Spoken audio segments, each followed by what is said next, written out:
तो आप सभी लोगों का बहुत बहुत स्वागत। वीडियो लेक्चर सीरीज का 5वां part contemporary South Asia lecture series का पार्ट है। चैप्टर 3 है। 2024 और 25 के हिसाब से लेक्चर सीरीज होने वाली है।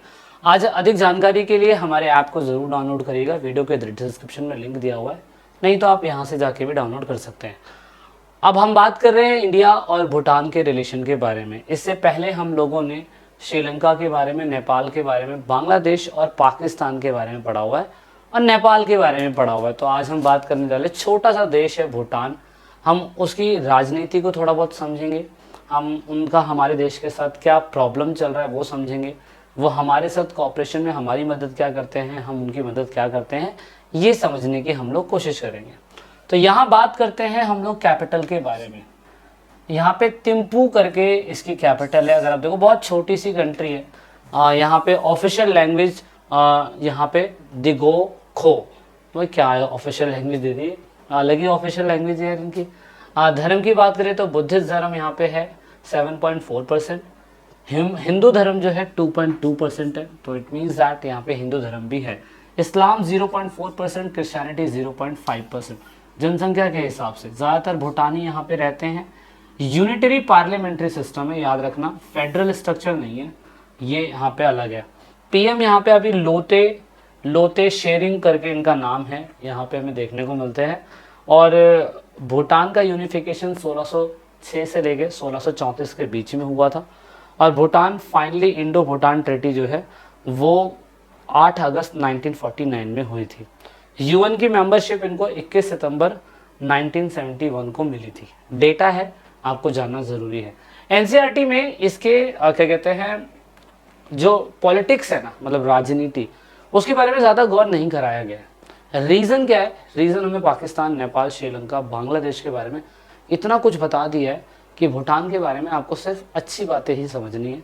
हमारा उनसे कॉन्फ्लिक्ट क्या है और राजनीति के हिसाब से हमने उनके साथ संबंध या सहयोग कैसे बनाए हुए। अधिक जानकारी के लिए आप हमारे ऐप को ज़रूर डाउनलोड करिएगा। वहाँ पे आपको सारी इन्फॉर्मेशन मिलती है, वहाँ पे आपको सारी इन्फॉर्मेशन इकट्ठा मिल जाएगी, तो ऐसा आपको कोई दिक्कत वाली बात नहीं होगी। भूटान के बारे में, इंडिया और भूटान के रिलेशंस के बारे में बात करें तो citizen of two country allowed to their citizen to travel and work in other country without visa and the passport. ये बहुत अच्छी बात है कि भूटान की गवर्नमेंट ने क्या कर रखा है कि कोई भी व्यक्ति भूटान का है, भारत का है, घूमने जा सकता है बिना वीज़ा और पासपोर्ट के। ये बहुत अच्छी बात है। इवन काम करने के लिए आ सकता है। ये रिलेशन हमारे अच्छे हैं। Bhutani government help India to weed out guerrillas and the militant. हमारे देश के अंदर अगर बांग्लादेश, वेस्ट बंगाल, बिहार का कुछ बॉर्डर, ऐसी जगहों पर अगर गोरिल्ला मूवमेंट्स होते हैं, जैसे हमने माओविस्ट के बारे में नेपाल में पढ़ा था, नेपाल में माओविस्ट मूवमेंट चला था, इसलिए हमारे छत्तीसगढ़, उड़ीसा, झारखंड ऐसी जगहों पे गोरिल्लाज मूवमेंट होने चालू हो रहे थे और बहुत सारे मिलिटेंट जो थे इन जगहों में आके घुस जाते थे। तो भूटानी आर्मी ऐसी आर्मी है जो ऐसे लोगों को ढूंढ ढूंढ के मारती है और हमारे देश में इन चीज़ों को ख़त्म होने से बचाती है, मतलब ख़त्म करती है और देश को नुकसान होने से बचाती है। तो ये एक अच्छी बात है। यहाँ पे इन लोगों ने कर रखा है गोरिल्ला मूवमेंट और मिलिटेंट को ग्रुप करने के लिए, ख़त्म करने के लिए भूटान की आर्मी हमारा सपोर्ट करती है। India has also so far constructed 4 hydrological project in the Bhutan. Bhutan के अंदर बिजली बनाने के लिए हाइड्रोल प्रोजेक्ट जो है बनाने के लिए इंडिया ने सपोर्ट करा है भूटान को।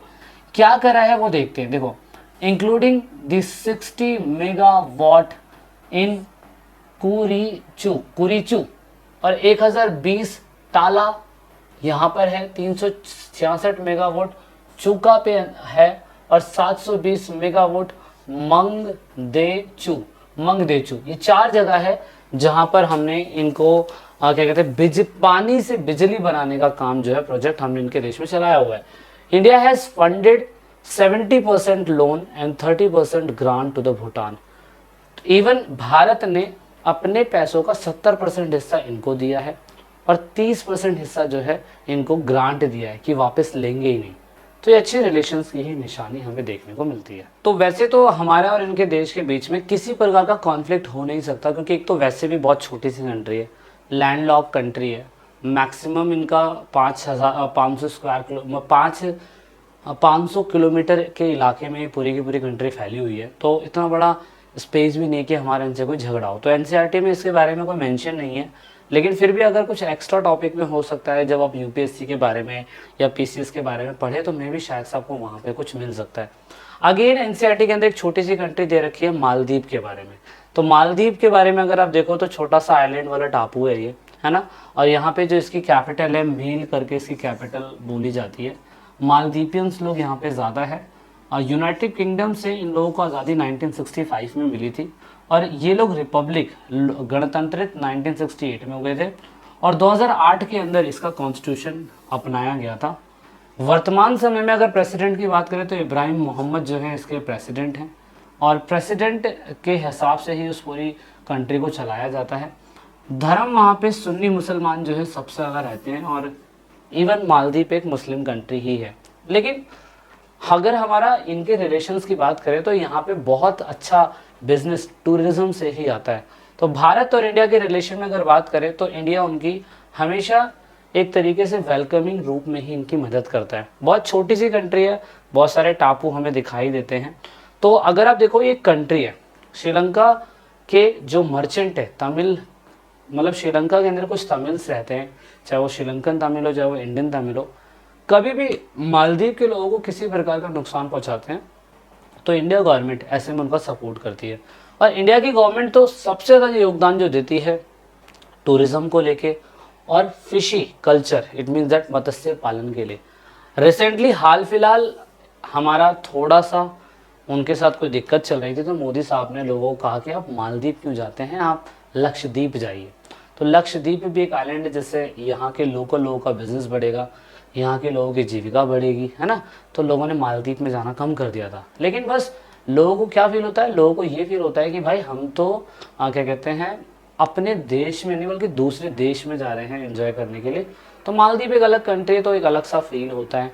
अदरवाइज आप लक्षद्वीप जाएंगे तो लक्षद्वीप का बिजनेस बढ़ेगा, मालदीव जाएंगे तो इकोनॉमिक डेवलपमेंट मालदीव का बढ़ेगा। तो ऐसा कुछ भी नहीं है, आपको जहाँ जाना है वहाँ जाइए, लेकिन हमारा उनके साथ रिलेशन इन चीज़ों के लिए है जो एनसीईआरटी में मेंशन है और ये चीज़ आपको समझना ज़रूरी है।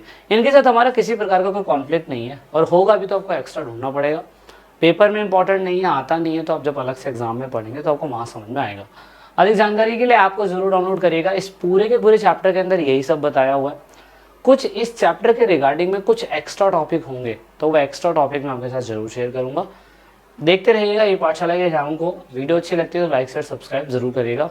जय हिंद, जय भारत, वंदे मातरम।